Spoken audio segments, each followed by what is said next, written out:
Hello everyone, welcome back to magnet brains. मैं राहुल गौतम, आपका accountancy educator, और आज लेके आया हूं प्रीवियस ईयर क्वेश्चंस ऑफ 2021। एक डिस्क्लेमर है कि साहब देखो, मैं बात करूंगा एकेडमिक सेशन की। एकेडमिक सेशन 21-22 में 2 बार पेपर हुए थे, टर्म 1 और टर्म 2। तो टर्म 2 हमने 2022 के रूप में सॉल्व किया है और टर्म 1 तो हम 2021 के रूप में सॉल्व कर रहे हैं, क्योंकि पेपर जो थे वो नवंबर दिसंबर में कंडक्ट हुए थे। ठीक बात है जी। तो इसलिए हमने क्या किया, इसको 21 बोला। हालांकि एकेडमिक सेशन 21-22 का है। फॉर एकेडमिक सेशन 20 एंड 21 में यहाँ पे सीबीएसई कोई भी ऑफिशियल हमारे पास प्रीवियस ईयर क्वेश्चन नहीं है, क्योंकि कोविड पीरियड हुआ करता था और उस टाइम पे एग्जामिनेशंस नहीं हुए थे, राइट। इसलिए ये 21 जरूर है, लेकिन एकेडमिक सेशन 21-22 है।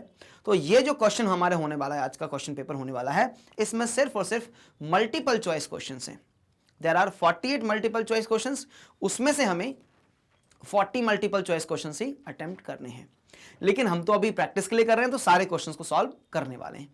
टाइम जो था उस टाइम पे अलॉट हुआ था 90 minutes for this paper, and maximum marks जो था वो 40 था, यानी कि each question carrying 1 mark. From question number 1 to 16 attempt any 14 questions. From question number 17 to 32 attempt any 14 questions. From question number 33 to 34 attempt any 3 questions. Question number 33-34 are based on hypothetical situations given below. From questions number 37 to 42 attempt any 4 questions, and from question number 43 to 48 attempt any 5 questions. ठीक है, ये pattern for that particular period हुआ करता था। आप इससे क्या सीख सकते हो? अभी 48 क्वेश्चंस प्रैक्टिस करने के मिल रहे हैं फॉर मल्टीपल चॉइस क्वेश्चंस। तो हमारे प्रैक्टिस के लिए बहुत अच्छा सैंपल, बहुत अच्छा प्रीवियस ईयर क्वेश्चन पेपर है, राइट। चलो, तो आ चुका है सेक्शन 1। हाँ, इसके पहले मैं आपको प्रीवियस ईयर क्वेश्चन पेपर 23-22 दे चुका हूं, और 3 ऑफिशियली सीबीएसई के सैंपल पेपर भी सॉल्व करा दिए हैं for your current academic session, that is 23 and 24। अब आता है मेरे पास क्वेश्चन नंबर 1, सेक्शन ए से है। लिखा हुआ है, the partnership deed should be properly drafted and prepared as per the provisions of dash and preferably registered with the dash। तो रजिस्टर कहां पे करेंगे? Registrar of forms. और रजिस्ट्रार ऑफ फॉर्म्स में सर 2 ऑप्शन है। तो एक इंडियन पार्टनरशिप एक्ट 1932 और एक स्टैंप एक्ट आता है। तो आपको लग रहा होगा सर इंडियन पार्टनरशिप एक्ट 1930 होना चाहिए, लेकिन नहीं। क्या लिखा है कि ड्राफ्टेड एंड प्रिपेयर्ड, उसकी जो स्टाम्पिंग वगैरह होना चाहिए that is as per stamp act होना चाहिए, और रजिस्ट्रेशन होना चाहिए प्रेफरली रजिस्टर ऑफ फर्म्स के साथ, क्योंकि registration of partnership firm is not mandatory. तो फर्स्ट क्वेश्चन का आंसर हुआ डी। क्वेश्चन नंबर 2 की तरफ बढ़ेंगे, और ये थोड़ा सा न्यूमेरिकल क्वेश्चन दिख रहा है। क्वेश्चन पढ़ता हूं ध्यान से। लिखा हुआ है कि sir A limited forfeited shares of 100 issued at a premium of 20। 100 + 20 के प्रीमियम के साथ 120 पे इस शेयर को इशू किया गया था for non payment of first call of ₹30। First call of ₹30 नहीं मिली हमें, एंड फाइनल कॉल ऑफ ₹10, और फाइनल कॉल 10 रुपए की नहीं मिली। तो टोटल कितना रुपए मिला? 100 - 40, 60 रुपीस आपको रिसीव हो चुका है। सर ये 20 रुपीस, ये 20 भी मिल चुका होगा eight the time of allotment, क्योंकि लिखा नहीं हमारे पास ऐसा कि फर्स्ट कॉल पे ड्यू था या सेकंड कॉल पे ड्यू था। In the absence of information हम क्या अंडरस्टैंड करते हैं कि सर जो प्रीमियम होता है वो अलॉटमेंट के साथ रिसीव हो जाता है। जब प्रीमियम रिसीव हो जाता है फिर हम उसको टच नहीं करते, ना रिवर्स करते, कुछ भी नहीं करते। तो बेसिकली ये 60 रुपीज जो आपको मिल चुका है, ये क्या है? Share forfeiture. अमाउंट रिसीव्ड क्या होता है? शेयर फॉरफीचर होता है। Now the minimum price at which this shares can be reissued. अब हमें मालूम है कि शेयर्स रीइश्यूड, मतलब shares can be reissued at discount. कितने रुपए का डिस्काउंट हो सकता है सर? सर डिस्काउंट हो सकता है जितने रुपए का आपने शेयर फॉरफीचर किया, that is maximum permissible discount. अब यहां पे मैक्सिमम परमिसेबल डिस्काउंट कितना हो जाएगा? 60 रुपीस। और इस शेयर की फेस वैल्यू क्या है? 100 रुपीस। तो फेस वैल्यू माइनस डिस्काउंट करोगे, कितना रुपए मिनिमम इशू करना पड़ेगा आपको? 40 रुपीस। तो मिनिमम री इशू प्राइस इज 40। मिनिमम री इशू प्राइस इज 40। तो कौन सा ऑप्शन आएगा? ए। डन। देखो इजीली, बहुत आसानी से अंडरस्टैंड करना है। जो पैसे मिल चुके हैं वो मेरा शेयर फॉरफीचर होता है, एक्सेप्ट सिक्योरिटीज प्रीमियम। क्लियर बात है जी? चलो, तो 60 रुपए मिल गए थे, शेयर फॉरफीचर था। शेयर फॉरफीचर किसके बराबर होता है? Maximum permissible discount. Question number 3, the difference between the fixed capital method and fluctuating capital method of maintaining partners capital is whether or not the transactions other than dash are recorded in the capital accounts of the partners. अच्छा, मतलब कि fix capital और fluctuating capital में क्या basic difference क्या है? यही difference है कि sir additional capital introduce, withdrawal of capital, partners loan both A and B. Partners loan को साइड कर दीजिए। तो कौन कौन से ट्रांजेक्शन्स की बात हो रही है यहां पे? Sir transactions other than additional capital introduce और विथड्रॉल ऑफ कैपिटल, यही मेजर डिफरेंस होता है सर। फिक्स कैपिटल में सिर्फ क्या जाएगा? ये दोनों ट्रांजेक्शन्स आते हैं, जबकि फ्लक्चुएटिंग में सारे ट्रांजेक्शन आते हैं। तो आंसर क्या होना चाहिए sir? D, both A and B. Answer is D. Clear बात है जी? चलो मूव करता हूं क्वेश्चन नंबर 4 की तरफ। देखो क्वेश्चन अकाउंटेंसी में सबसे इंपॉर्टेंट बात यह रखनी है कि जब हम क्वेश्चन को पढ़ना कैसे है, उसको एनालाइज कैसे करना है, एंड सबसे इंपॉर्टेंट पार्ट स्टार्ट कहां से करना है। तो वो है ना कि जब हम शुरुआत अच्छी करते हैं तो अंत भी अच्छा होगा। चलो, RST where partners sharing profits and losses in the ratio of 5:3:2. On 31st March 21, their books reflected a net profit of rupees 3,10,000. As per the terms of the partnership deed, they were entitled for interest on capital which amounted to 90, 60 and 30,000 respectively for RST. Besides this, an annual salary of 60,000 each was payable to R and S. T को नहीं मिलेगी। The ratio in which the profits would be appropriated is. Question को पढ़ने से लगा कि inadequacy of profit से question है, तो एक बार मैं चेक करता हूं कि प्रॉफिट एडुकेट है कि इनएडुकेट है।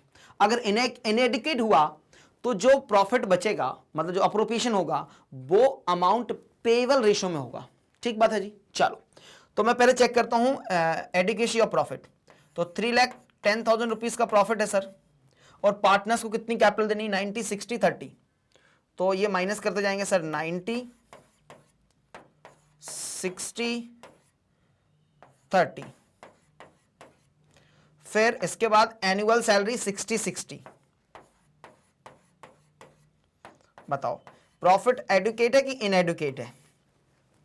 ये हो गया सर 150, 180 और 120, 3 लाख। मतलब कि प्रॉफिट तो एडुकेट है, 10,000 रुपए का प्रॉफिट बच रहा है। तो कोई बात नहीं सर, ये सब देने के बाद बचा हुआ प्रॉफिट जो उनका प्री डिटरमाइंड है, प्री डिसाइडेड रेशियो है प्रॉफिट सेविंग रेशियो, उसी में प्रॉफिट बढ़ जाएगा। तो आंसर मस्ट बी बी। बहुत बढ़िया। क्वेश्चन ने आपको बिल्कुल घुमाने का प्रयास किया यहां पे कि आप घूम जाओ। आप क्या करो, क्वेश्चन पढ़ते से आपको लगा कि इनएडुकेसी ऑफ प्रॉफिट हो सकती है, और आपने पेएबल रेशियो निकाला और पेएबल रेशियो बांट दिया। इनमें से कोई ना कोई पेएबल रेशियो बन रहा होगा। हमें ऐसा नहीं करना। एडुकेसी इनएडुकेसी देखे तो पहले चेक करना कि प्रॉफिट एडुकेट है कि इनएडुकेट है, उसके बाद फिर हम अप्लाई करेंगे फर्दर। तो यहां पे मेरे पास इनएडुकेसी नहीं थी, प्रॉफिट एडुकेट था, तो मैंने उनके डिसाइडेड जो डिटरमाइंड प्रॉफिट रेशियो उसी में हमने प्रॉफिट जो है वो डिस्ट्रीब्यूट कर देना है। 10,000 रुपए का प्रॉफिट डिस्ट्रीब्यूट होगा। चलो नेक्स्ट क्वेश्चन आता है, क्वेश्चन नंबर 5। हो क्वेश्चन का साइज देख के डर जाए आदमी। Susila Limited has an authorized capital of rupees 10 lakhs divided into equity shares of 10 each. Subscribed and fully paid up share capital of the company was 4 lakh. 4 lakh रुपए already है। To meet its new financial requirement, the company issued 20,000 equity shares of 10 each. Amount per share was payable on 3 application. अच्छा, ये लिखना पड़ेगा क्योंकि ऐसा लिखता है ना तो कुछ तो भी पूछेगा मुझसे ये। तो एप्लीकेशन पे कितना रिसीव देना है? 3, and 3 on allotment, and 3 on allotment, and 2 on first call, and 2 on second and final call। 10 रुपए इस तरह से डिवाइडेड था। The issue was fully subscribed. The allotment money was payable on or before May 1st, 2020। अच्छा, इस तक आपको आ जानी चाहिए था। First call money was due on 1st August 20. Final call money was due on October 20. X whom 1,000 shares were allotted did not pay the allotment and both the calls। देखो question यहीं पे पढ़ाना, कॉल्स एंड एरिया निकालने के लिए indicate कर रहा है। क्वेश्चन यहीं पे पढ़ के समझ गया कि कॉल्स एंड एरिया निकाल लो, जरूरत पड़ सकती है। तो एक्स का कॉल्स एंड एरिया निकालते हैं हम। एक्स का कॉल्स एंड एरिया ठीक, एक्स का कॉल्सन एरियर निकालते हैं। कितने शेयर्स अलॉटेड हैं? 1000। क्या क्या नहीं दिया इन्होंने? सर इन्होंने अलॉटमेंट नहीं दिया और दोनों कॉल नहीं दी। अलॉटमेंट 3 + 2 + 2, टोटल कितना नहीं दिया? 7 रुपीज नहीं दिए इन्होंने। तो टोटल में कितने रुपए नहीं दिए इन्होंने? 7000 रुपीज का कॉल्सन एरियर है एक्स का। Next, by an allottee of 600 shares did not pay the 2 calls. Bye ने कितनी नहीं दी? 2 कॉल्स, तो ये बाय का निकल जाएगा। और बाय को कितने शेयर्स अलॉटेड हैं? 600, तो 2 + 2 नहीं दिया उन्होंने, दैट इज 4 रुपीज नहीं दिया, तो 2400 रुपीज नहीं पे किया उन्होंने, right. Now moving towards Z, whom 300 shares were allotted did not pay the final call। 300 shares पे फाइनल कॉल नहीं आया, दैट इज 600 रुपीज नहीं आया। कितना नहीं आया? 600 रुपीज नहीं आया। ठीक है जी, चलो फाइनल कॉल। फिर लिखा हुआ है subscribe capital presented in the balance sheet of the company as per schedule 3 part 1 of the companies act 2013 will be. तो कैसे इसको प्रेजेंट करना है? बहुत सिंपल है भाई। देखो इनके पास ये पहले टोटल कॉल्सन एरियर कितना हो गया? ये हो गया सर 10,000। हाँ 10,000 हुआ क्या? हाँ जी, ये हो गया सर 10,000। ठीक, इनके पास ऑलरेडी कैपिटल कितनी थी सर? 4 लाख। एडिशनल कितना इशू किया सर इन्होंने? 2 लाख रुपए। तो टोटल कैपिटल कितनी हो जानी चाहिए इनकी? 6 लाख। लेकिन इसमें से कॉल्सन एरियर है 10,000 रुपए जो हम माइनस करते हैं डिस्क्लोजर में, तो इनकी कैपिटल कितनी दिखाएगी? 5,90,000। आ जाओ, कोई ऑप्शन है क्या 5,90,000? बस उस पर टिक कर दीजिए। Yes sir, option number B. बहुत सिंपल था, प्रेजेंटेशन करना होता है सर, फुल्ली पेड और पार्टली पेड आता है। लेकिन जब पार्टली पेड की बात करते हो, मतलब कि आप कॉल तो पूरी हो गई, पार्टली पेड की बात करोगे तो पार्टली पेड में जो हमारे पास शेयर्स रहे जिनको हमने कॉल्सन एरियर निकाला वो माइनस कर देते हैं। Simple, called up minus calls in arrear, तो पेड अप आ जाएगा। तो कॉल्सन एरियर 10,000 रहा, वो मैंने माइनस कर दिया, तो मेरे पास 5,90,000 रुपीज इसका आंसर आ गया है, राइट। चलिए, अच्छा क्वेश्चन था, टाइम टेकिंग क्वेश्चन था। Question number 6, X and Y were partners sharing profits in the ratio of 3:2. Z was assumed as new partner for 1/5 share. X sacrificed 3/20 from his share. 3/20 from his share. X ने अपने हिस्से से कितना X sacrifice किया? 3/20. And Y sacrificed 1/20 from his share in favor of Z. The new profit sharing ratio would be, बहुत simple है जी sir, new profit sharing ratio निकालना है। तो न्यू प्रॉफिट शेयरिंग रेशियो का फॉर्मूला क्या होगा? New profit sharing ratio is equal to old minus sacrificing. तो हमारे पास सबसे पहले कौन है? एक्स। एक्स का ओल्ड कितना है सर जी? 3/5 एंड ही सैक्रिफाइस 3/20। बाय का सर हमारे पास है 2/5 और कितना सैक्रिफाइस किया है? 1/20। जेड को तो नया मिला है 1/5, देख लेंगे। चलो एलसीएम कितना आ गया? 20, तो जाएगा सर 4 टाइम्स, ये हो जाएगा 12 और ये हो जाएगा 3। अब यहां भी एलसीएम 20 हो जाएगा सर, और ये 4 टाइम्स जाएगा तो 8 हो जाएगा और ये 1 हो जाएगा सर। तो यहां पे आया मेरे पास 9/20, यहां आया मेरे पास 7/20। 20 इक्वल करने के लिए 4 से डिवाइड करें, 4 से मल्टीप्लाई करेंगे तो 4/20। तो new ratio would be 9:7:4। Option है क्या? ए। हाँ जी सर, ए। अब देखो यहां पे ट्विस्ट क्या देना चाह रहा था आपसे कि सर आपको of his share from his share पता होना चाहिए। जब फ्रॉम हिज शेयर होता है डायरेक्ट माइनस करना होता है, अगर ऑफ हिज शेयर लिखा होता तो हम पहले मल्टीप्लाई करते उसके रेशियो में, फिर जो आता वो सैक्रिफाइसिंग होता उसको माइनस करते, है ना। Of his share from his share, ध्यान रखिएगा बात। इस कॉन्सेप्ट को चेक करने का प्रयास यहां पे किया गया था आपके साथ।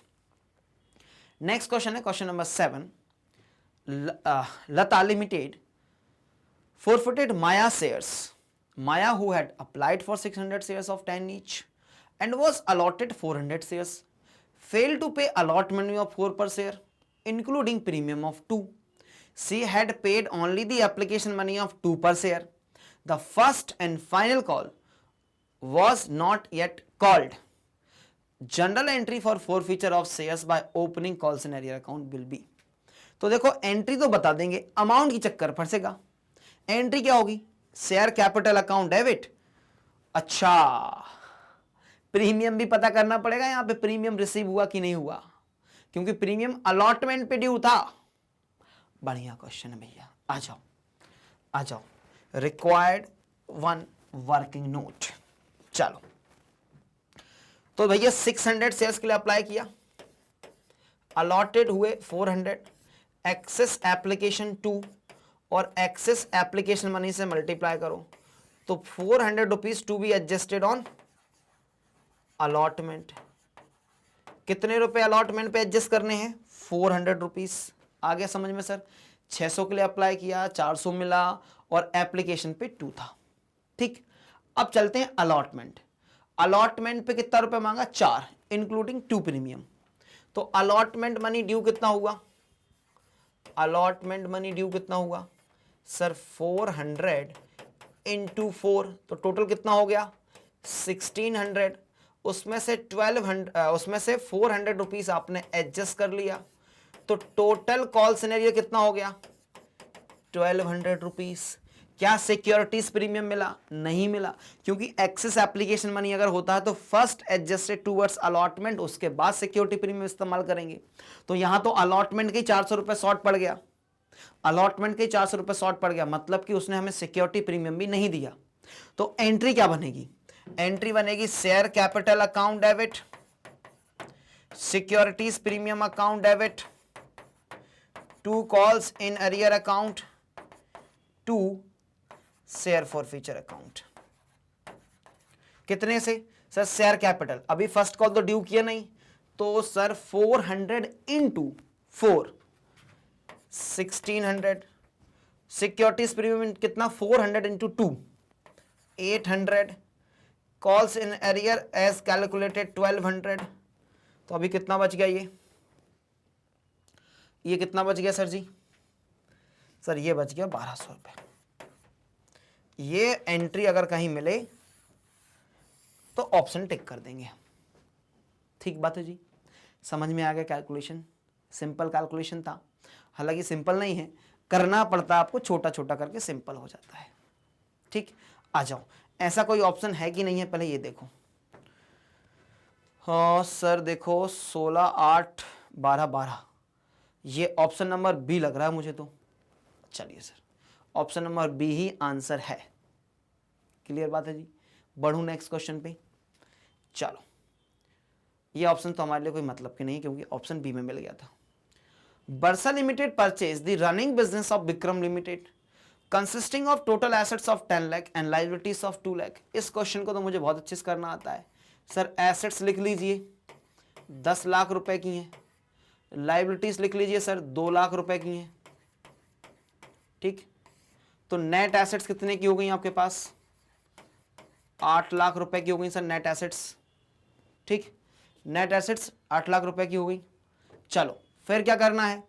लिखा हुआ है sir, bursa limited paid 2 lakh rupees immediately in cash and balance bye issuing 7000 shares of 100 each at a premium of 20 पर share. The goodwill account will be debited. मुझे मालूम था ऐसे ही पूछेंगे, तो परचेस कंसिडरेशन निकालना पड़ेगा by payment method. Purchase consideration by payment method. Payment method क्या बोलता है? कितने रुपए का पेमेंट कर दिया, उससे भी हम परचेस कंसिडरेशन डिसाइड कर सकते हैं। क्वेश्चन ने नहीं दिया तो 2 लाख रुपए तो कैश में देने की बात हुई थी ना। हाँ, 2 लाख रुपए कैश में दे दिया। अब बाकी कितना दे रहे हैं? 7000 shares of 100 each at a 20 premium. तो 7000 इंटू 120, तो कितना हो गया? ये हो जाएगा सर 84, यानी कि 8,40,000 is given through 8,40,000 is given through shares. तो टोटल अमाउंट कितना पे किया उन्होंने? टोटल परचेस कंसिडरेशन कितना हो गया? 10,40,000। अब मुझे बताइए कि सर नेट एसेट्स आपकी 8 लाख रुपए की थी और पेमेंट 10,40,000 रुपए कर रहे हो, तो 2,40,000 रुपए एक्स्ट्रा पेमेंट क्यों कर रहे हो आप? 2,40,000 रुपए आप एक्स्ट्रा पेमेंट क्यों कर रहे हो? तो ये क्या होनी चाहिए, उसकी गुडविल होगी, किसकी? विक्रम लिमिटेड की गुडविल होगी, तभी तो आप एक्स्ट्रा पे कर रहे हो। अदरवाइज नेट एसेट्स तो हमने 8 लाख रुपए की ली, लेकिन पेमेंट 10,40,000 रुपए का हो रहा है, तो 2,40,000 रुपया क्या हो जाएगा आपका? 2,40,000 रुपये हो जाएगा आपका goodwill, amount of goodwill. Screenshot capture कर लीजिए बिल्कुल। ये बनाना पड़ता हमें क्योंकि यहां तो ऑप्शन ही टिक करना था, लेकिन आपको बनाना तो पड़ेगा। क्लियर बात है जी? चलिए नेक्स्ट क्वेश्चन की तरफ बढ़ेंगे। क्वेश्चन नंबर 9 हमारी स्क्रीन पर आता है, ध्यान से देखें, क्वेश्चन को ध्यान से जरूर पढ़ना है हमें, ठीक बात है जी? चलो आइए तो करते हैं क्वेश्चन नंबर 9 को। लिखा हुआ है Jupiter limited invited applications for issuing 25,000 equity shares of 10 each and received application for 30,000. ये हो गया आपका over subscription. Along with the application money of 2 per share, which of the following alternative can be followed for the allotment of shares? Refund the excess application money and allot full shares to rest of the applicants. कर सकते हैं कि नहीं कर सकते? बिल्कुल कर सकते हैं सर जी। Not to allot any shares to some applicants, बिल्कुल कर सकते हो। Allot full to some applicants, बिल्कुल कर सकते हैं सर जी। And allot remaining on pro rata basis, sir कर सकते हैं सर, दोनों ही ऑप्शन कर सकते हैं। अभी तक के ऑप्शंस क्या क्या बने वो देख लो एक बार। 30,000 है, फर्स्ट क्या बोलता है कि 5,000 को रिजेक्ट कर दो और 25,000 को फुल अलॉट कर दो, कर सकते हैं बिल्कुल। ये हो गया option number first.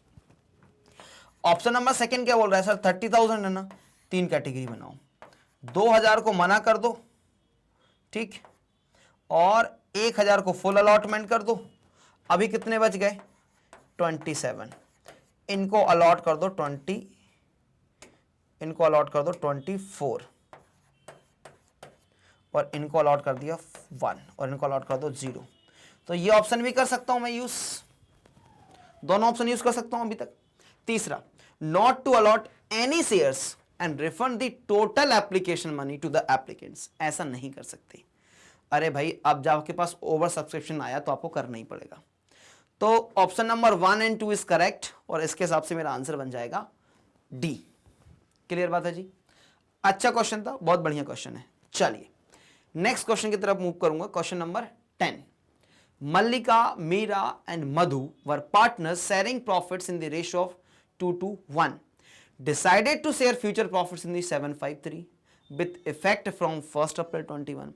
Their balance sheet as on that date showed a balance of 30,000 at advertisement suspense account. Advertisement suspense क्या है sir? It is a deferred revenue expenditure. एक साल में खर्चा हो गया है लेकिन इसका फायदा आने वाले सालों में मिलेगा। तो basically it's your fictitious assets और ये डेबिट बैलेंस पड़ा हुआ है। Amount that will be debited credited to the capital accounts of Mallika, Meera and Madhu if they decided to carry forward the amount of advertisement suspense account. Amount carry forward करेगा तो sir क्या करना है? पार्टनर्स कैपिटल अकाउंट के through adjustment करना है। लेकिन एक बात याद है, पार्टनर्स कैपिटल अकाउंट के थ्रू एडजस्टमेंट करेंगे तो एंट्री क्या बनेगी? Gaining partners capital account debit to sacrificing capital account. ये एंट्री होती है in case of profit. Advertisement suspense क्या है? Loss. Be careful while answering to these questions. ये बढ़िया एडजस्टमेंट पूछा उन्होंने। तो अब हम क्या करना है? अभी अब आपको रिवर्स करना पड़ेगा, आपको एंट्री बनाना पड़ेगा sacrificing partners capital account debit to gaining partner, क्योंकि लॉस है। इन केस ऑफ प्रॉफिट क्या एंट्री पास करते हैं? Gaining partners capital account debit to sacrificing. अब एक काम और बढ़ जाता है मेरा, क्या कि मुझे गेनिंग और सैक्रिफाइसिंग रेशियो कैलकुलेट करना पड़ेगा। तो मैं कैलकुलेट करता हूं न्यू माइनस ओल्ड, यानी कि मैंने फॉर्मूला लगाया गेनिंग रेशियो का। New profit saving ratio minus old profit saving ratio is equals to gaining ratio. अब मेरे पास है पहले मल्लिका जी, फिर मेरे पास है मल्लिका जी के बाद Meera and Madhu. Mallika, Meera and Madhu, and their new profit saving ratio is 753। 7 + 5 is 12 + 3 is 15। 7/15, 5/15 and 3/15। Old ratio 2/5, 2/5, 1/5.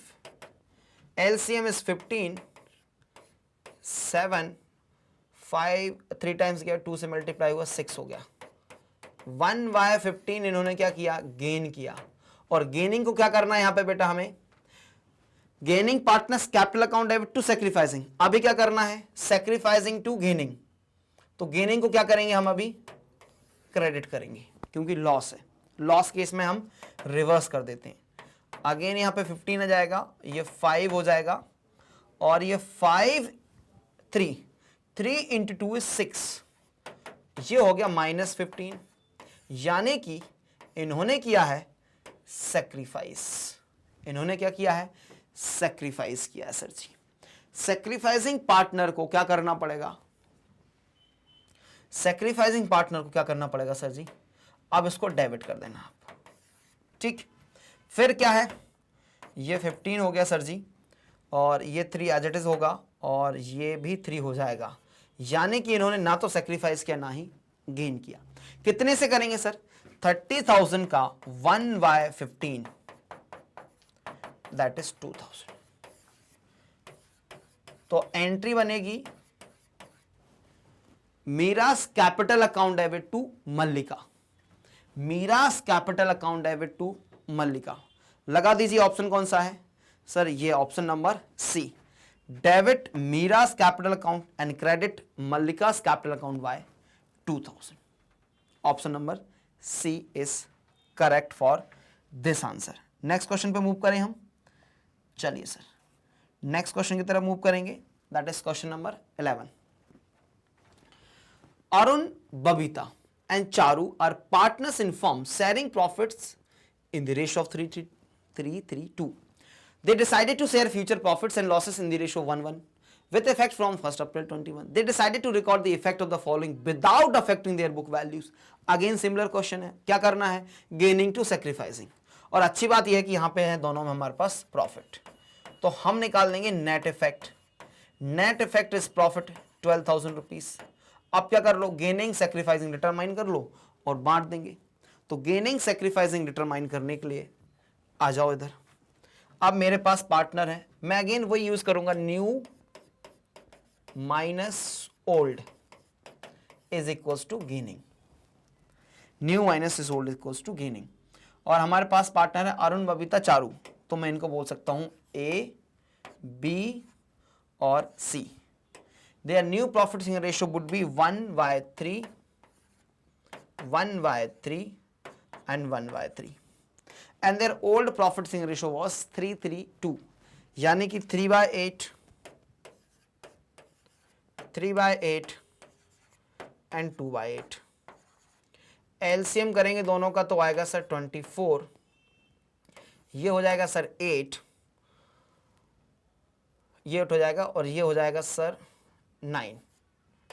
तो -1/24 यानी कि सेक्रीफाइस किया, और अब सेक्रीफाइस को क्या करना है, क्रेडिट करना है प्रॉफिट के केस में. फिर ये 24 हो जाएगा सर, और ये जाएगा सर 8 टाइम्स, तो 8 इधर आ जाएगा, और अगेन ये भी हो जाएगा सर -1/24. इन्होंने भी सेक्रीफाइस किया और इनको भी करना पड़ेगा आपको क्रेडिट. तो he must have been gaining partner. ये हो जाएगा 24, और सर ये हो गया 8, और ये गया सर कितने टाइम्स, 3 इंटू 2 is 6. 2/24 इनका हो गया गेनिंग, और गेनिंग होने के कारण इनको करना पड़ेगा डेबिट. तो C's capital account debit to A to B. कितने रुपए से सर, नेट इफेक्ट निकाला था 12,000 का 2/24, और 2/24 यानी कि 1/12 भी मैं बोल सकता हूं. तो 1,000 हो गया सर, और 500 इनसे ले लेंगे. आ जाओ. Charu's capital account debit to Arun capital account to Babita's capital account. मेरा आंसर तो ए आ गया सर, मेरा आंसर ए आ गया. क्लियर है बेटा, स्टेप्स परफॉर्म करनी थी. 1 नंबर के लिए अच्छा क्वेश्चन है, बढ़िया क्वेश्चन है, टाइम लेके जाएगा आपका. Now move towards question number 12. Nominal share capital is the part of the authorized capital which is issued by the company, amount of capital which is actually applied for by the prospective shareholders. ना ये तो subscribed हो जाएगी. The maximum amount of share capital which a company is authorized to issue, the amount actually paid by the shareholders. लगा दीजिए, कौन सा option लगाएंगे sir? Option number C. The maximum amount of share capital which is a company is authorized to issue, that is known as nominal. अब ये sir बोलोगे sir first क्यों नहीं है? दैट पार्ट लिखा हुआ ना, it is not part of authorise capital, it is authorise capital only, है ना. नॉमिनल कैपिटल ये आपकी क्या होती है? ऑथोराइज कैपिटल होती है, राइट. चलिए moving towards next question, question number 13. Bandana limited issued 6000 equity shares of 10 each eight 10% premium, यानी कि 10 + 1 11 रुपीस में इन्होंने इशू करने का सोचा है सर जी. कितने में इशू करने का सोचा है sir? 11 rupees. The issue was fully subscribed. Amount per share was payable as follows. Application 3, allotment 3 including premium, यानी कि 1 + 2, on first call 3 and on final call 2. कुछ गड़बड़ लग रही है मुझे. अच्छा, गड़बड़ ये है कि सर ये थोड़ा सा आपने उल्टा लिख दिया. 2 + 1 होगा, क्या होगा ये? 2 + 1. ठीक. A holder of 200 shares paid the entire money along with the allotment. The amount received on allotment will be. बहुत बढ़िया. तो उसने कितना एक्स्ट्रा पे किया है? This amount he has paid extra on 200 shares. ठीक. और कितने शेयर्स इशू किए? 6000. तो 6000 शेयर्स पे कितने रुपए आए? 3 रुपए आए. बस मल्टीप्लिकेशन कर लो. तो 6000 शेयर्स पे 3 रुपए तो नॉर्मल आना था. 6 × 3 is 18. एक्सेस कितना आया? 200 शेयर्स पे कितना रुपए एक्सेस आया? 3 + 3 is 6 + 2 is 8. 8 रुपए एक्स्ट्रा आया. तो 1600 रुपीज यहां पे एक्स्ट्रा आया होगा. तो 19,600 rupees 19,600 rupees must be there for extra. एक मिनट, कितना बोला इन्होंने? A holder of 200 shares paid the entire money along with the allotment. ओहो सॉरी, अलॉटमेंट का पूछा है, एप्लीकेशन नहीं पूछा. रुको, अलॉटमेंट पूछा है. अलॉटमेंट पे कोई बात नहीं, अलॉटमेंट पे पूछा तो उल्टा करना पड़ेगा. देखो बेटा, अलॉटमेंट पे कितने रुपए आएगा? 6 × 3 तो आएगा सर, ये तो कोई दिक्कत ही नहीं है. अलॉटमेंट पे भी 3 रुपए था. अब 200 शेयर्स पे कितना एक्स्ट्रा आएगा सर? ये आएगा सर फर्स्ट कॉल और सेकंड कॉल दोनों मिला के 5 रुपए. तो 1000 रुपए आएगा sir. 19,000 must be answer. Yes, I was confuse कि वो एप्लीकेशन पूछा, but it is on allotment only. ठीक बात है जी. चलो नेक्स्ट क्वेश्चन पढ़ेंगे. Question number 14. Amit and Sumit were partners in a firm with Capitals of 3 lakh and 2 lakh respectively. The normal rate of return was 20% and the capitalized value of average profit was 850. The goodwill of the firm by capitalization of average profit methods will be. Average profit method में आपको बताना है कि sir goodwill की value कितनी होगी. तो सबसे पहले फॉर्मूला, गुडविल क्या होती है sir? Capitalise method of average profit. Capitalise value of business minus capital employed. Capitalise value of business is already given, that is 8,50,000 and कितना रुपए सर यहां पे आपका कैपिटल एम्प्लॉयड है? 3 लाख + 2 लाख 5 लाख है ना. लायबिलिटी अप्रोच से क्या करते हैं? Capital plus reserves and surpluses. तो कैपिटल ही करना है यहां पे, प्रॉफिट्स तो मेरे पास है नहीं. कैपिटल किस किस की? दोनों पार्टनर अमित एंड सुमित. 3 + 2 तो 5 लाख रुपीज कैपिटल एम्प्लॉयड है. अब ये कैपिटलाइज वैल्यू ऑलरेडी गिवन थी, तो value of goodwill of the firm is 3,50,000. Easy. हाँ कंफ्यूजिंग हो सकता था but it is easy as of now. Next question चलेंगे, that is question number 15. Any change in the relationship of existing partners which results in an end of the existing agreement and entering into a new agreement is called reconstitution of the partnership firm. बिना पढ़े option के answer लगा दो इसका, तो reconstitution ही होता है ना. चलिए डन, क्लियर है ना भाई. Next, Mani and Meeru are partners in a firm sharing profits in the ratio of 5:3 on 1st April 21. They admitted Lily as new partner on the following terms. New profit sharing ratio will be 2:3. Lily will bring 1 lakh for her capital and the necessary amount of goodwill premium in cash. Goodwill of the firm was valued at 1,40,000. The journal entry for treatment of goodwill premium brought by Lily will be, देखो पहली entry तो हो जाएगी, पैसा लेके आएगी, कितना लेके आएगी निकाल लेते हैं. 1,40,000 का 3/8 कितना लेके आएगी लिली? 1,40,000 का 3/8. तो सॉल्व कर लीजिए सर, ये हो जाएगा 4,20,000 अपॉन 8. तो ये हो जाएगा 5, तो 2 कैरी हुआ, 20 हुआ तो 2 बचा, 4 कैरी हुआ तो फिर 5 हो गया. अभी बचा आपके पास 00. 52,500 लिली विल ब्रिंग. लेकिन लिली जो लेके आएगी वो डिस्ट्रीब्यूट होगी अमंग दी सैक्रिफाइसिंग पार्टनर. अब सैक्रिफाइसिंग पार्टनर कौन है? देखो मुझे तो शॉर्टकट मिल चुका है. देखो मैं कर देता हूं सैक्रिफाइसिंग रेशो. सैक्रिफाइसिंग रेशो कैसे निकलता है sir? Sacrificing ratio is equals to old minus new. ठीक, मनी का ओल्ड है 5/8 और न्यू है 2/8. देखो कैलकुलेट भी नहीं करना पड़ेगा, बता रहा हूं शॉर्टकट क्या आया. फिर मीरू है, मीरू का ओल्ड है 3/8 और न्यू भी क्या है 3/8. यानी कि पूरा का पूरा सैक्रिफाइस किसने किया है? मनी जी ने किया पूरा का पूरा सैक्रिफाइस. तो 52,500 किसको जाएगा? मीरा जी को जाएगा पूरा, है ना. ये गेनिंग टू सैक्रिफाइसिंग में जाता है ना. चलिए गेनिंग टू सैक्रिफाइसिंग में जाता है. तो लिली जी यहां पे मेरे लिए क्या है? गेनिंग है और मनी जी मेरे लिए सैक्रिफाइसिंग है. तो एंट्री क्या होगी? Sacrificing partners capital account debit to gaining partner. क्या एंट्री होगी?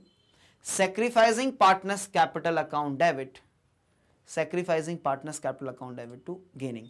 लेकिन वो पैसा लेके आया है तो टू प्रीमियम फॉर गुडविल हो जाएगा. तो आंसर क्या आएगा? आंसर आएगा sir premium for goodwill account debit to Mani's capital B.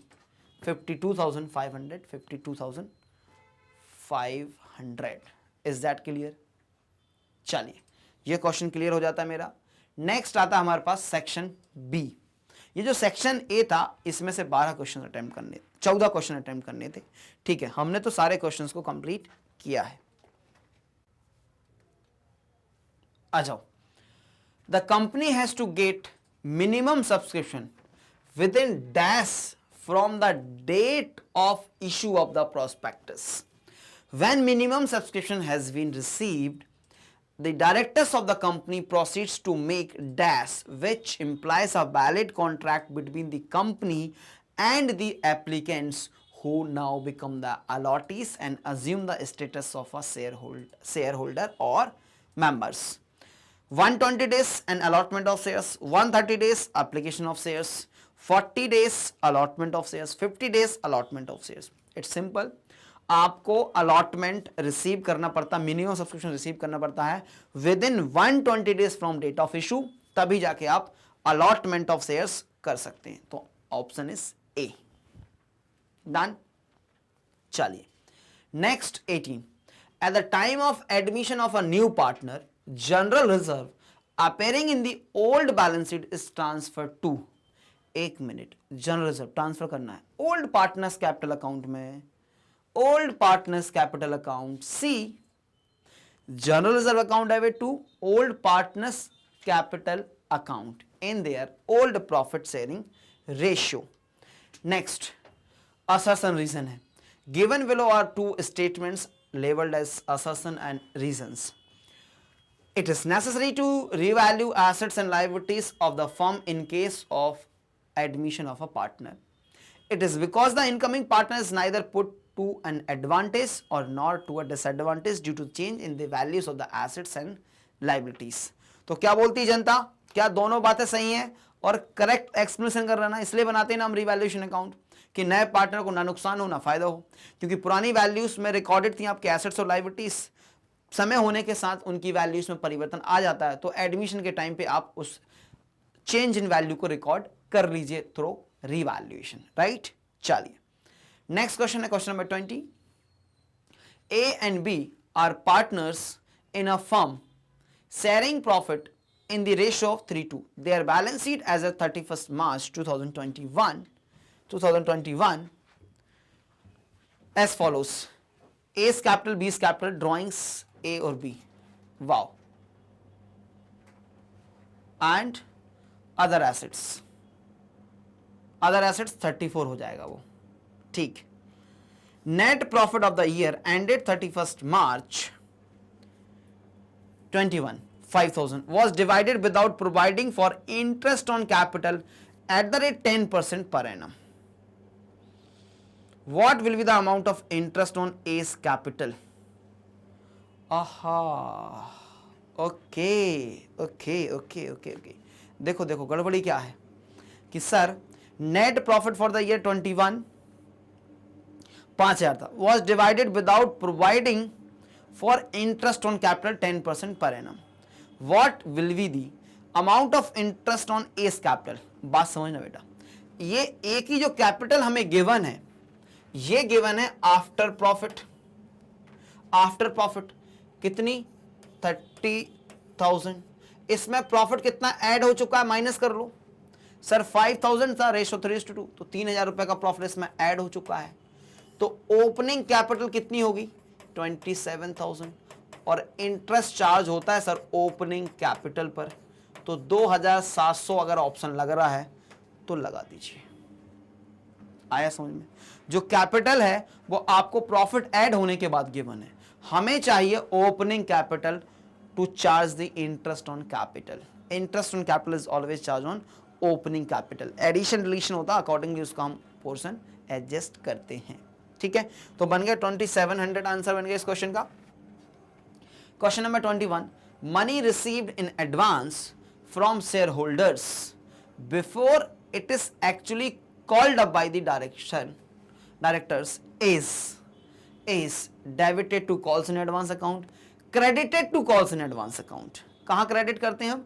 Calls in advance account में क्रेडिट करते हैं। इजी क्वेश्चन यार। Question number 22, given below are two statements, one labeled as assertion, another as reason. Maximum amount of discount allowed at the time of reissue of forfeited shares should not exceed the forfeited amount. एकदम सही बात कर रहे हैं लोग। The excess amount of forfeited shares account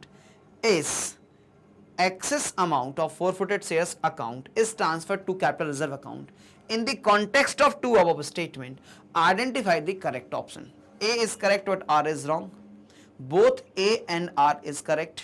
A is wrong but R is correct. Both are wrong. तो option बनेगा B, दोनों ही बातें सर सही है ना। डिस्काउंट के बाद जो एक्सेस अमाउंट बचता है उसको हम ट्रांसफर करते हैं कैपिटल रिजर्व में। ये तो प्रोसेस है भैया, बहुत किया हुआ है इसको हमने। Question number 23, Devi withdrew 1,200 at the middle of every month. Interest on drawing was to be charged 12% per annum. Amount of interest on Devi's drawing will be, बहुत सिंपल है, आ जाओ, middle of every month, ठीक बात है जी। चलो तो interest on drawings is equals to total drawing into rate of interest upon 100 into average period upon 12। अब आता sir what is average period? Average period equals to time left after first drawing plus time left after last drawing divided by 2। पहली drawing कब करेगा? 15 अप्रैल को, middle of the month है, तो मार्च तक कितना टाइम बचेगा सर? 11.5 मंथ्स। लास्ट ड्रॉइंग कब होगी? 15 मार्च को, कितना टाइम बचेगा? 0.5 divided by 2। Average period is 6 month. Total drawing कैसे आएगा? Set 12,000 for a month into 12 into rate is 12% upon 100 into 6 upon 12। तो 12 की बड़ी कहानी हो गई, यहां पे सारे 12 हो गए, कोई इशू नहीं है sir. 12 into 12 is 1,44,000। 1,44,000 into 12 upon 100 into 6/12। ठीक, चलो तो कर लेते हैं ना। 0 से पहले 0 कैंसिल कर दीजिए, तो ये हो जाएगा सर, और ये कितना हो जाएगा सर? 12 बचा है ना, 1/2, तो ये हो जाएगा 6 से मल्टीप्लाई कर लीजिए बस, तो 0 6 into 4 is 24, two carry 26, two carry 8640 interest on drawing would be. चलिए कर लिया। Next question. Vista Limited forfeited 200 shares held by Ravi for non-payment of allotment money of 40 per share। फिर से, Vista Limited forfeited 200 shares held by Ravi for non-payment of allotment of 40 per share, including premium of 10 per share। तो 30 plus 10 और number of shares are 200। The first and final call of 20 per share was not yet called। 20 first and final call थी, not called। In the forfeiture entry share capital account will be। अच्छा, first and final call नहीं मंगाया है, ठीक, कोई बात नहीं। देखो इसका रिवर्स वर्किंग बनाते हैं। फर्स्ट एंड फाइनल कॉल कितना है? 20। अलॉटमेंट पे कितना है? 30। तो एप्लीकेशन पे कितना रहा होगा? 50, तब जाके 100 हुआ होगा। ठीक, दिखता कि 100 होना चाहिए। तो मुझे बताओ कितने रुपए जो हैं वो अभी तक कॉल हुए? अच्छा 20 तो कॉल नहीं हुए सर, 100 का शेयर हो सकता है, 20 कॉल नहीं हुए, ठीक है। तो 200 इंटू 80, 16,000 शेयर कैपिटल में डेबिट करना है। 16,000 शेयर कैपिटल में डेबिट करना है, राइट। चलो क्वेश्चन नंबर 25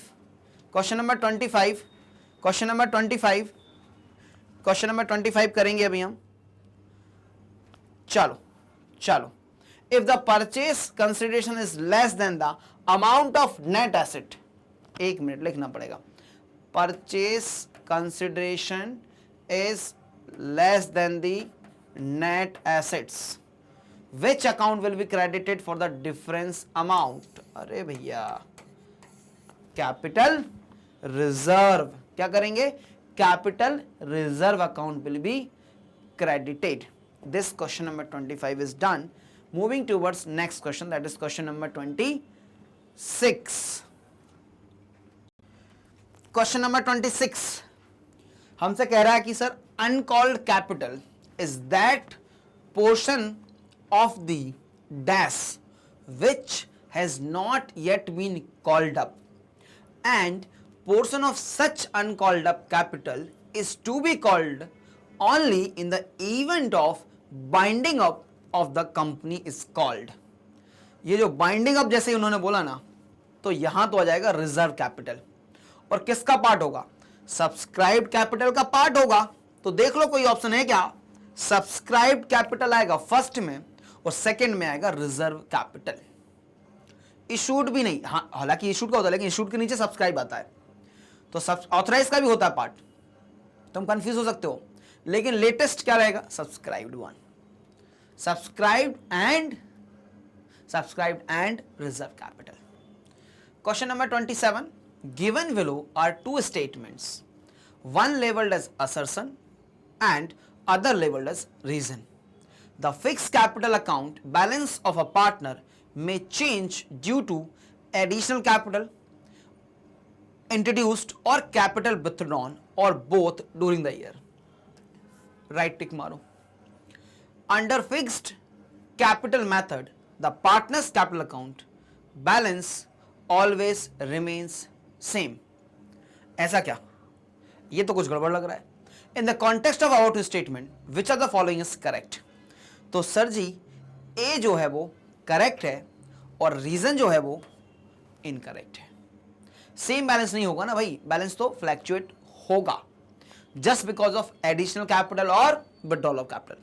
बाकी रीजंस की बात नहीं करना यहां पे, ठीक है. चलो question number 28. Bamni limited perfected 3000 shares of 10 each. 8 called up for non-payment of allotment money. It must be forfeited. It is forfeited. Forfeited. 3000 shares of 10 each, 8 called up for non-payment of allotment money of 5 per share. All the forfeited shares were reissued to Atul at 8 per share, fully paid. The amount debited to share forfeiture account at the time of reissue will be. वो पूछ रहा है reissue पे discount कितना दिया. देखो मैं या तो उधर से कैलकुलेट कर लूँ, इधर से कर लूँ. मैं इधर से आसान है. 10 रुपए के शेयर को 8 रुपए में फुल्ली पेड अप बना दिया, तो 2 रुपए दिया आपने एक पे और 3000 नंबर ऑफ शेयर्स हैं, तो 6000 रुपए शेयर फॉरफीचर में डेबिट हो जाएगा. लगा दो. देखो इसका शॉर्टकट यही था. अब आप दूसरा क्या करते, निकालते वहां से फॉरफीचर कितना हुआ. सर 8 मांगा, 5 नहीं मिला, 3 मिला, है ना. फिर उसमें से अल्टीमेटली डिस्काउंट हमने सीधा मल्टीप्लाई करके निकाल दिया. डिस्काउंट कैसे निकाला? 8 रुपए मांगे, फुल्ली पेड अप बना दिया, 10 रुपए बना दिया 8 को, 2 रुपए का डिस्काउंट हमारी तरफ से हो गया. तो डिस्काउंट से शेयर फॉरफीचर अकाउंट जो होता है वो डेबिट हुआ. Seema and Tina are partners in a firm sharing profits and losses in the ratio of 3:2. They agreed to admit Reena into partnership for 1/5 share of profits on 1st April 21. On that date, workmen compensation fund stood in the balance sheet of at 50,000. The liability against workmen compensation fund is determined at 20,000, which is to be paid later in the year. What will be the journal entry for treatment of workmen compensation reserve fund on admission of new partners? बहुत simple है. Workman compensation reserve account debit पूरा 30,000 रुपए, sorry 50,000, ठीक. To workman compensation liability 20,000. बचा हुआ जो है वो सीमास कैपिटल, टीनास कैपिटल में डिस्ट्रीब्यूट हो जाएगा in their old profit saving ratio, that is 18,000 and 12,000. आ जाओ चेक कर लेते हैं. ऑप्शन चेक करो, ऑप्शन चेक करो सर, ऑप्शन चेक करो. हाँ क्लेम, यस सर, ये वाला लग रहा है मुझे C option. Workman compensation fund account debit to workman compensation claim account 20,000. Remaining जो बच गया 30,000 उसको 3:2 में बांट दीजिए ओल्ड पार्टनर्स में, सीमा और टीना जी में. एंट्री बन जाती मेरे भाई. चलो यही बनाई थी मैंने भी. नेक्स्ट है question number 30. Gopal and Govind are partners in a firm sharing profits equally. they admitted Chetan for 1/3 share in profits. On admission, debtors whose dues of 5,000 were earlier written off as bad debts paid 4,000 in full settlement. Bad debts recovered 4,000 will be debited to and credited to. तो भैया आएगा क्या, cash या bank account? नहीं है information की clarity, तो cash या bank account debit to bad debts recover जाएगा कि रिवैल्यूएशन जाएगा? सर नॉर्मल कोर्स में बैड डेट्स रिकवर जाता, लेकिन at the time of revaluation है तो at the time of admission है तो रिवैल्यूएशन अकाउंट में क्रेडिट हो जाएगा। एंट्री चेक कर लो, बैड डेट्स रिकवर में कंफ्यूज मत हो जाना कि सर एंट्री बना दो cash account debit to bad debts recovered, option भी होते हैं, हम फ्लो में कर जाते हैं। ठीक बात है जी। चलो, तो हमें अवॉइड करना है इस तरह की मिस्टेक्स को। Ram and Krishna were partners sharing profits and losses in the ratio of 2:1. They admitted Shankar as partner for 1/5 share in the profits. For this purpose, the goodwill of the firm was to be valued on the basis of 3 times of last 5 years average profit. The profits for last 5 years were, ये ना थकाने वाले questions होते हैं। Profit 17-18 was calculated after charging 10,000 for abnormal loss of goods by the fire. The value of goodwill of the firm is, कोई बात नहीं भैया, 17-18 के प्रॉफिट में एडजस्टमेंट करना है एक। इसके अलावा और कुछ है क्या? नहीं सर। आ जाओ, वर्किंग नोट बनेगा। ईयर हमारे पास है 16-17 ऑनवर्ड्स, तो पहला कॉलम हमारा होता है सर ईयर्स 2016, 17, 18, 19, 20, 1 2 3 1 2 3 4 21, राइट? यहां तक है? हाँ सर। 50, 40, 75, 50, 40, 75, 25 एंड 50। और अब करना है आपको क्या? एडजस्टमेंट। क्या करना है? एडजस्टमेंट। और एडजस्टमेंट होगा सिर्फ 17-18 में, राइट? क्या लिखा हुआ है? Profit of 17-18 was calculated after charging 10,000 for abnormal loss. Abnormal loss minus हो चुका है तो आपको प्लस करना पड़ेगा 10,000। तो ये आ गया आपका एडजस्टेड प्रॉफिट, दैट इज 50, 75, 25 और 50, 2,50,000 आ गया टोटल प्रॉफिट। डिवाइडेड बाय 5 कर लो तो आ गया एवरेज प्रॉफिट 50,000। गुडविल के बारे में क्या ख्याल है इनका? सर गुडविल कैलकुलेट करनी है 3 टाइम्स, यानी कि goodwill is equals to average profit into 3, that is 50,000 into 3, 1,50,000। Answer अगर है तो लगा देना बेटा। आंसर ही नहीं है सर, क्या गड़बड़ कर दी? 1 minute. The value of goodwill of the firm is, पूछा ना गुडविल की वैल्यू, ठीक कोई बात नहीं। 3 times firm value 3 times of the last 5 years average profit. Last 5 years profit were as follows. 1/5 के लिए आया है, 10,000 रुपये का एडजस्टमेंट करना है सर। तो please check the calculation error.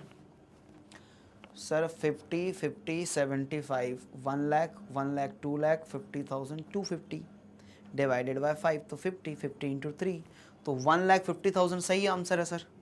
और इन्होंने आंसर क्या दिया सर? 1,20,000, 1,20,000 आंसर दिया है। Let's check the once again answer, otherwise हम तो 150 ही मार्क करेंगे अगर नहीं आया तो। एक बार हम रीचेक कर लेते हैं। रामकृष्णा पार्टनर है सर, 1/5 करते हैं। For this purpose the goodwill of the firm was to be valued for the on the basis of 3 times of last 5 years average profit. और लास्ट 5 ईयर के एवरेज प्रॉफिट्स आपको given है। Adjustment सही किया गया हमने, after charging 10,000 for abnormal loss, तो वो तो प्लस करना, उसमें कोई दिक्कत नहीं सर, ठीक है। तो भैया हमारा आंसर तो 150 है, although answer is not here, तो आप तो मार्क कर देना अलग से कि सर ने बताया 150 आंसर है तो 150 आंसर है, ठीक। Option is not available hair. एक बार कैलकुलेशन अगर आपको लगता है तो एक बार हमने कोई गलत तो कैरी फॉरवर्ड करके नहीं लेगा, फिगर चेक कर लेना चाहिए। 150 250 exactly, it is 250 only. 250 divided by 5, 50, 50 into 3, कोई सवाल ही नहीं है। 40,000 का इनका एवरेज प्रॉफिट आ रहा है, क्यों बोल रहे हैं, तो 40,000 का एवरेज प्रॉफिट कैसे जाएगा, मेरे ख्याल से नहीं आएगा। हमारा आंसर बिल्कुल सही है, 150 आंसर मार्क करना है आपको, ठीक है। चलो, हमें कॉन्सेप्ट पे भरोसा होना चाहिए, आंसर से हमें कोई दिक्कत नहीं होनी चाहिए। नेक्स्ट क्वेश्चन हमारे पास है क्वेश्चन नंबर 32। क्वेश्चन नंबर 32, चलिए question number 32। Santa and Banta are partners in a firm sharing profits in the ratio of 3:2. Kanta was admitted as new partner for 1/5 share of profits. On Kanta's admission, it was decided that machinery would be appreciated, building depreciated, unrecorded debtors 1250 would be brought to the books. There was a liability of 2750 including syndicates that is not to be paid. What will be the gain loss on revaluation? तो देखो format में बना सकते हो, otherwise हम इसको इस तरह से बना सकते हैं अभी के लिए। कैसे सर, देखो मशीनरी को एप्रिशिएट करने की बात कर रहा है, एसेट्स एप्रिशिएट हो रही है यानी कि प्रॉफिट हो रहा है। 80,000 का 10% वैल्यू गिवन है, बुक वैल्यू उसका 10%। सर बिल्डिंग डेप्रिशिएट हो रही है यानी कि लॉस हो रहा है, लॉस जो है वो डेबिट साइड रिकॉर्ड हो जाएगा। 2 लाख का 20% 40,000। अनरिकॉर्डेड डेटर्स आ रहे हैं यानी कि फायदा हो रहा है, कितने से 1250 से। सर क्रेडिटर्स को अब पे करने की आवश्यकता नहीं है तो भी फायदा हो रहा है। कैलकुलेट कर लीजिए, प्रॉफिट आएगा लॉस आएगा, लॉस आएगा 40,000 माइनस 12, तो 28,000 रुपीज का जो है वो लॉस लगा दीजिए। लॉस ऑफ रुपीज 28,000, 28,000 रुपए का लॉस जो है वो देखने को मिल रहा है यहाँ पे। आप प्रॉपर फॉर्मेट में कर सकते थे लेकिन हमें यहाँ पे टिक मार्क करना था। सेक्शन सी स्टार्ट हो जाता है। Vinod limited having authorised capital of 1 lakh divided into equity shares of 10 each, invited application for issuing 25,000 equity shares at par. Amount per share was payable as follows: application 20, allotment 30, first call 25, second and final call 25। 25, 50, 50, ठीक है 100 हो गया, और authorise 1 है और इन्होंने issue किया है 25,000। Applications were received for 24,000 under subscription. And the shares were allotted to the all applicants. All calls were made and were received as follows: 18,000 shares पे, एक minute, all calls were made and were received as follows। 18,000 पे पूरा amount मिल गया, 2,000 पे 75 मिला है, 2,500 पे 50 पर शेयर मिला है और 1,500 शेयर्स पे 20 पर शेयर मिला है। अच्छा, गड़बड़ कहाँ पे हुई है sir? The company forfeited those shares on which less than 75 per share were received. The forfeited shares were reissued at 95 per share fully paid up. अच्छा, बताना क्या है? How much amount was received on allotment? अच्छा, ये hypothetical situation based question है, कोई बात नहीं। देखो सबसे पहले 75 से कम किस पे मिला है सर? इन पे। ये 2500-1500 शेयर्स को फॉरफिट किया गया है, लेकिन अभी फॉरफिट नहीं पूछ रहे, क्वेश्चन क्या पूछे उसके रेफरेंस में बात करते हैं अपन। चलो, how much amount was received on allotment, allotment पे कितना मिला होगा, ठीक। चलो, तो सर देखो 18,000 से कोई समस्या नहीं है, अलॉटमेंट पे सिर्फ कितने शेयर्स ने नहीं दिया होगा? ओहो, उल्टा बनाना पड़ेगा, अलॉटमेंट किस किस पे नहीं मिला? Wow wow, great great great great question भैया। देखो अब हमें लिखना पड़ेगा स्पेसिफिक इंफॉर्मेशन। सर एप्लीकेशन 20, ठीक, फिर हमारे पास क्या है? अलॉटमेंट 30 और फर्स्ट कॉल जो है वो 25, second and final call is also 25। ठीक, इसमें से हमें डिसाइड करना कि अलॉटमेंट किस किस पे नहीं मिला। चलो इस पे तो मिल गया, पूरा अमाउंट मिल गया, तो इस पे भी अलॉटमेंट मिल गया होगा 75 इंक्लूडिंग यहां तक मिल गया है। 2500 शेयर्स पे 50 पेड है, यानी कि अलॉटमेंट इस पे भी मिल गया है। अलॉटमेंट किस पे नहीं मिला, ये 1500 शेयर्स पे अलॉटमेंट नहीं मिला, 1500 शेयर्स पे अलॉटमेंट नहीं मिला, इस पे सिर्फ एप्लीकेशन मिला है। बात समझ आ गई? तो देखो मैं लिख देता हूं यहां पे एप्लीकेशन रिसीव्ड, यहां तक है एप्लीकेशन रिसीव्ड है, यहां तक अलॉटमेंट रिसीव्ड है, यहां तक फर्स्ट कॉल रिसीव्ड है, और यहां तक सेकंड एंड फाइनल कॉल भी रिसीव्ड है। ये वर्किंग जरूरी थी। अब मुझसे पूछा अलॉटमेंट पे कितना आया, तो 1500 शेयर पे नहीं आया, 24,000 शेयर सब्सक्राइब हुए। आ जाओ मल्टीप्लाई कर देता हूं यहीं पे, 24,000 माइनस 1500, तो बचा आपके पास 22,500 इंटू 30 रुपीज, तो 0 ठीक। 225 इंटू 3, एक और 0, 225 इंटू 3, तो ये हो जाएगा 625, सॉरी 675 ए ऑप्शन लगा दीजिए। 675 पे आपको अलॉटमेंट पे रिसीव हुआ, पहला क्लियर। अच्छा क्वेश्चन।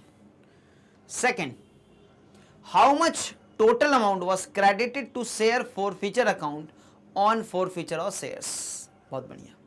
शेयर फॉरफीचर पे कितने रुपए आए होंगे? चलो शेयर फॉरफीचर पे कितने रुपए क्रेडिट हुआ फॉरफीचर, ठीक। तो कितने शेयर्स को फॉरफिट किया सर आपने? 2500 शेयर्स पे कितना रुपए मिल चुका था? 50 रुपीज। और 1500 शेयर्स पे कितना रुपए मिल चुका था सर? 20 रुपीज। तो ये कितना हो जाएगा सर? ये कर लीजिए, तो 25 इंटू तो 12,500 यहाँ पे मिल चुका होगा, 15 19 30, ये हो जाएगा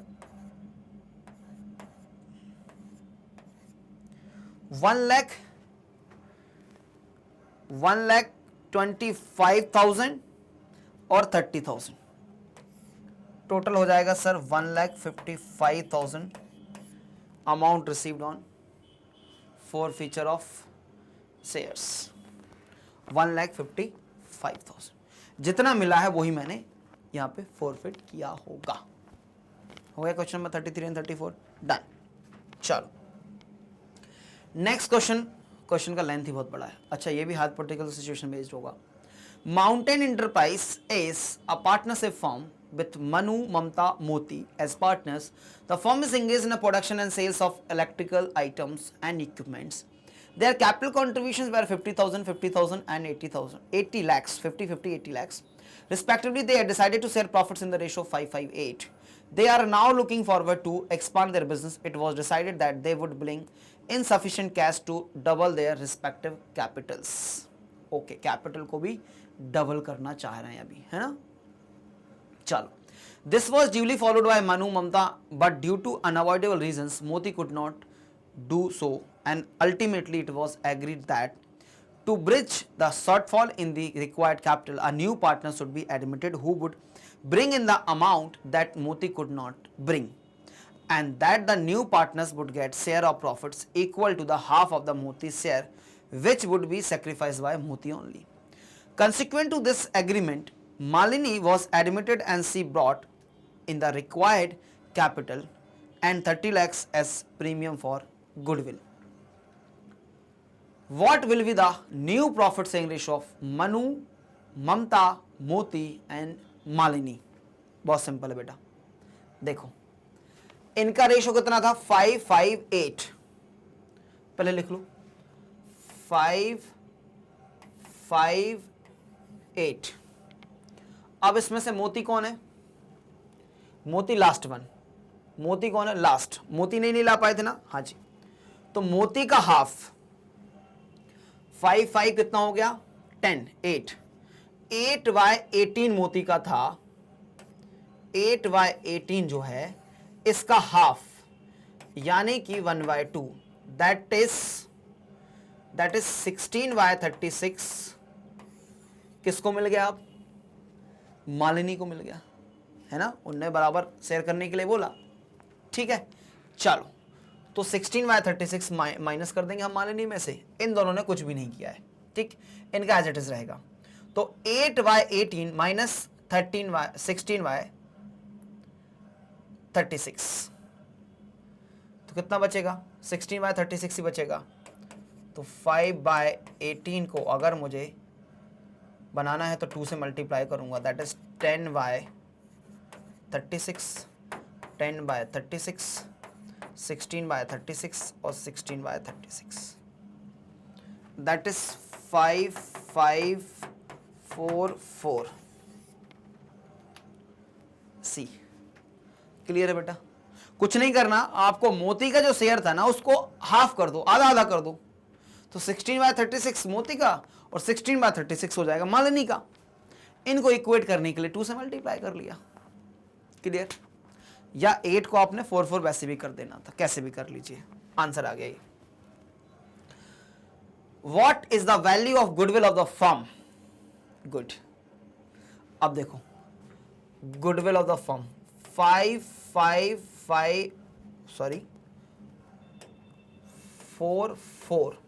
तो मालिनी जी कितना है? 4/18। मालिनी जी कितना है? 4/18। और मालिनी जी 4/18 के लिए कितनी गुडविल लेके आई थी? 30,000 as premium for goodwill, 30 lakhs। अगर 30 lakhs जो है वो 4/18 है तो 18/4 कितना? 18/4 कितना? ये चला जाएगा 7,50,000 इंटू 18। तो सर 0 1 2 3 4, 18 इंटू 5 इज 90 का 0 9 कैरी, 18 इंटू 7 126। हाँ, कितना हो जाएगा? 18 को 75 से, एक मिनट थोड़ा कैलकुलेशन अपन ना फिर से कर लेते हैं, कोई दिक्कत नहीं। ये तो 7,50,000 तक क्लियर बात है। चलो इसको जरा मल्टीप्लाई करते हैं, मल्टीप्लाई विल लाइक दिस, तो थोड़ा इजी हो जाएगा for easy understanding. 0 0 0 0, 8 into 5 is 40 का 0 4 कैरी, और 56 प्लस 4 इज 60। ठीक, 0 0 0 0 5 7, 0 0 0 0 0 5 13, 135 पे लगा दो। 1,35,00,000 जो है वो आपका हो जाएगा value of the goodwill of the firm. बहुत सिंपल था। 4/18 के लिए 30 lakhs है तो 18/4 करके देख लो, आपका जाएगा total value of the firm's goodwill. Clear? चलिए क्वेश्चन नंबर 37, पार्ट 2 का section A. Given below are 2 statements, one labelled assertion, another is reason. Current ratio establish relationship between current assets and current liabilities, कोई भी सही बोल देगा। The objective of the ratio is to measure the ability of the firms to meet its short-term obligation as and when due without relying upon the realization of inventories. In the context of our two statement, आपको option select करना है कि sir A is true but R is false। अब बात समझना, R is false क्यों है sir? ये वाली लाइन नहीं लिखनी चाहिए उन्होंने, without relying upon the realisation of inventory. अरे भैया अगर तुम ये वाली बात किसके लिए बोलते, क्विक रेशियो के लिए बोलते तो ठीक थी, करंट रेशियो के लिए क्यों नहीं? करंट रेशियो में तो आती है इन्वेंट्री, उस पर तो रिलाई करना पड़ेगा। अगर क्विक रेशियो होता तो मैं बात बिल्कुल सही मान लेता। असर्शन सही है, रीजन सही नहीं है। असर्शन सही है, रीजन सही नहीं है। A is true but R is false. Match the given item column 1 with correct heading subheading given in column 2। आ जाओ, ये तो बहुत अच्छे से आता है। 9% debentures redeemable during the current year. अच्छा, करंट ईयर रिडीमेबल हैं तो current liabilities. Loose tools inventories, copyright intangible assets, cash at bank cash and cash equivalents. 1 का 2 यानी कि ए का 2 एक ही ऑप्शन में लग रहा है मुझे, बस इतने में ही खत्म हो सकता था मेरा कि इसका आंसर जो है वो डी होगा सर, इसका आंसर डी होगा सर जी। डन। चलिए अब आता है next question, question number 39। What will be the impact of issuing 5 lakh equity shares to vendors for building purchase on the debt and equity of X limited. देखो इसको ना मुझे नहीं समझ में आता, मुझे ऐसे समझ में आता है कि मान लेता हूं debt to equity of company is 1:1, यानी कि 10 लाख रुपए का डेट है और 10 लाख रुपए की इक्विटी है। ठीक, अब मैंने क्या किया कि इशू कर दिए 5 लाख इक्विटी शेयर्स, तो मेरी इक्विटी जो है वो बढ़ जाएगी। बिल्डिंग खरीदा, एसेट बढ़ेगी, डेट्स पे कोई इंपैक्ट नहीं आया, तो मेरा इक्विटी बढ़ रहा है सर, यानी कि नीचे वाला बढ़ रहा है। तो क्या होगा, debt will increase and equity will decrease, debt will remain same and equity will increase, debt will remain same and equity will increase. इस तरीके से करना बेटा, ऐसे क्वेश्चंस को इजी हो जाते हैं। नेक्स्ट क्वेश्चन आता है question number 40। Dash ratio indicate the speed at which activities of business are being performed. अच्छा, कौन सा रेशो बताता है कि किस स्पीड से चल रहा है? ये तो आसान है भैया आपके लिए बताना कि sir turnover ratios, number of times देखते हैं ना, inventory turnover ratio, debtor turnover ratio, trade payable turnover ratio, working capital turnover ratio. क्यों देखते हैं सर? ये कि एक साल में कितने साइकिल्स जो हैं वो हम चलाते हैं इनकी, है ना, तो स्पीड बताता है आपके बिजनेस की। Next question, if opening ratio is operating ratio, it must be operating ratio.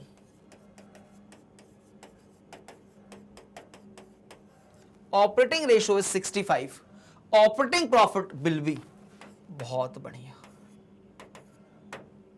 बहुत ही बढ़िया, मतलब 1-6.5 इज 0.35, दैट इज 35%, क्योंकि operating ratio plus operating profit is equals to revenue from operation, 35%, that's it. Next, financial statement analysis include dash and dash of financial statement. ओहो, analysis किस किस को include करता है? Analysis, preparation, preparation interpretation, preparation analysis, analysis and interpretation. क्या आना चाहिए बताओ sir? Accounting definition, identifying, measuring, recording, classifying, summarising, analysing, interpreting and communicating last होता है, तो एनालाइजिंग एंड इंटरप्रिटेटिंग। ठीक बात है जी। चलो 43, from the following information calculate interest coverage ratio, net profit after tax, 10% debentures, tax rate. ओहो, debentures तो ठीक है सर, इंटरेस्ट मिल जाएगा मुझे। अब ईवीआईटी कहां से मिलेगा?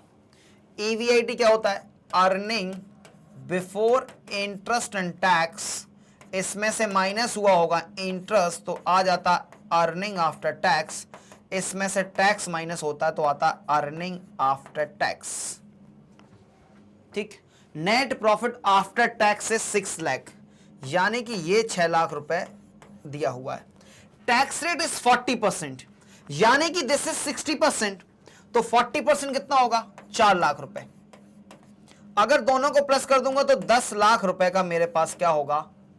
10 लाख रुपए का सर मेरे पास होगा अर्निंग बिफोर टैक्स, टैक्स से पहले का प्रॉफिट 10 लाख रुपए होगा, राइट।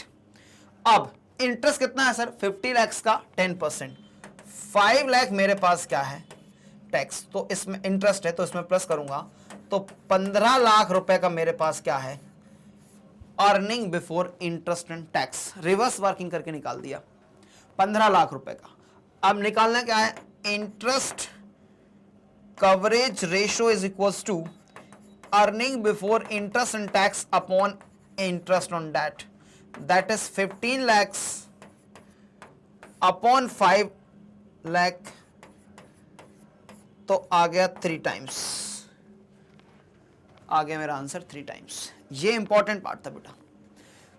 जब मेरे पास ये नेट प्रॉफिट कब आया होगा? आफ्टर टैक्स, टैक्स 40%, तो दैट इज इक्वल टू 60%। तो 40% कितना? 4 लाख। 60% 6 लाख, तो 40% 4 लाख। That's it, done. आ जाइए question number 44। Given below are two statement, one labelled assertion and other labelled as reason. A high debt equity ratio is risky. High debt equity ratio is risky. Okay. It may put up the firm into difficulty to pay long-term debts. In context above two statement, choose the correct option. तो क्या लगा दोगे sir? Both A and R is correct. Debt ज्यादा equity कम है तो long term में date को पे करने में डेफिनेटली डिफिकल्टी होने वाली, मतलब सॉल्वेंसी रेशो आपका ठीक नहीं है sir ji. 45. Gross profit ratio of company was 25%. It's credit revenue from operation was 16 lakhs and cash revenue from operation was 20% of the total revenue from operation. If the indirect expenses of the company were 50,000, its net profit ratio will be। ये तो question ना बढ़िया घुमा घुमा के लपेट के पूछ लिया उन्होंने हमसे। आ जाओ, बात को समझना बेटा। क्या समझना बात को सर? कि ग्रॉस प्रॉफिट रेशियो 25% है, ठीक। क्रेडिट रेवेन्यू 16 लाख, इससे शुरुआत करते हैं। Credit revenue from operation is 16 lakhs. तो sir cash revenue from operation was 20% of total revenue, लेकिन टोटल रेवेन्यू नहीं है, तो मैं 1/5 को क्या लिख सकता हूं? सॉरी 20% को लिख सकता हूं 1/5। 1/5 किसका? टोटल का। तो सर क्रेडिट का कितना होगा? क्रेडिट कितना होगा? क्या 1/4 होगा? करके देख लो अभी। 1/4 यानी कि कैश रेवेन्यू फ्रॉम ऑपरेशन, अगर 1/4 निकालूं इसका तो 4 लाख।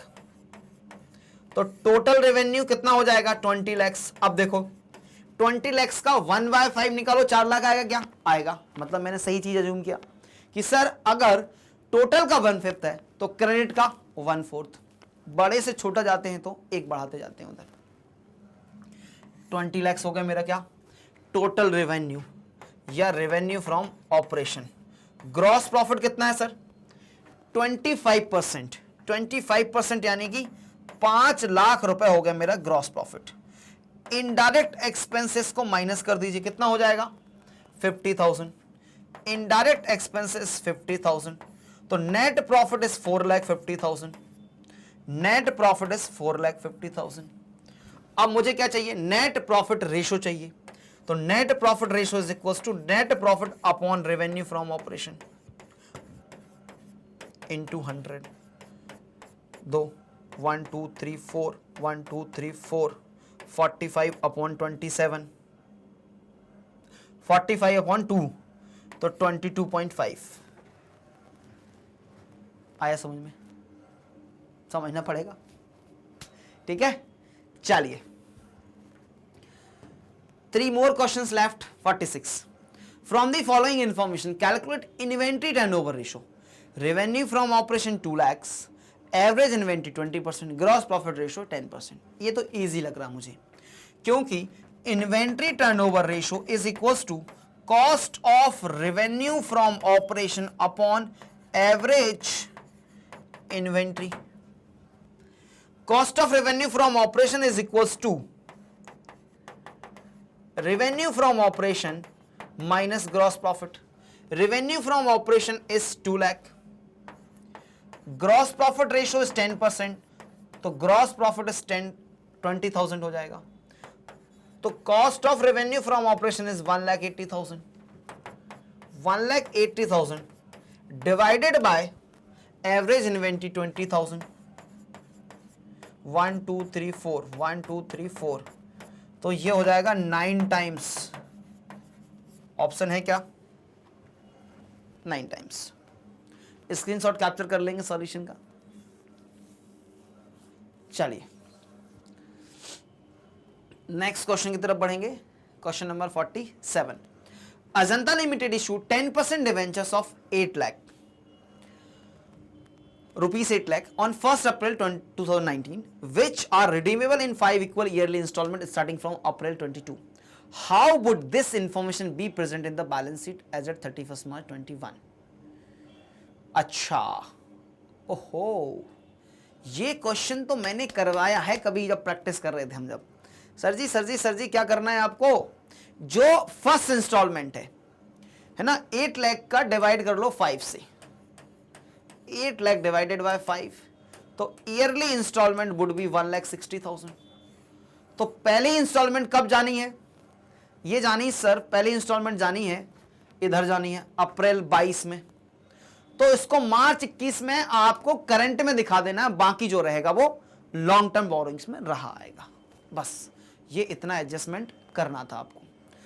लास्ट क्वेश्चन की तरफ मूव कर रहे हैं हम, उसके बाद ये क्वेश्चन पेपर हमारा कंप्लीट हो जाएगा। ठीक बात है जी, चलो ये रहा हमारा last question. Given below are two statement, one labelled as assertion, another is reason. Return on investment, explain the overall utilisation of funds by a business enterprise.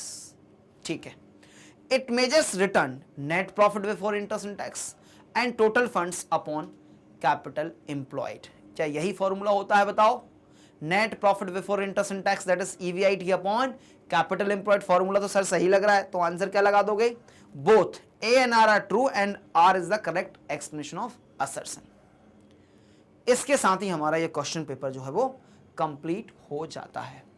तो प्रीवियस ईयर क्वेश्चन पेपर्स में आपको provide कर रहा हूं, 23 already चला गया है, 22 already चला गया है, ये 21 का है। उसके बाद सीरीज कंटिन्यू करेंगे। 3 सैंपल पेपर मैं आपको ऑलरेडी दे चुका हूं, जाके चेक कर लीजिए भैया। ये हमारी प्रिपरेशन को बूस्ट करते हैं। अगर हमसे ये क्वेश्चन सॉल्व हो रहे हैं तो हमारी प्रिपरेशन बहुत बढ़िया है। बने रहिए मेरे साथ मैग्नेट ब्रेन्स चैनल, जहां आपको मिलता है 100% कंप्लीट फ्री एजुकेशन। मिलेंगे नेक्स्ट वीडियो में, जब तक रखिए अपना बहुत सारा ख्याल। वीडियो को देखने के लिए thank you so much guys.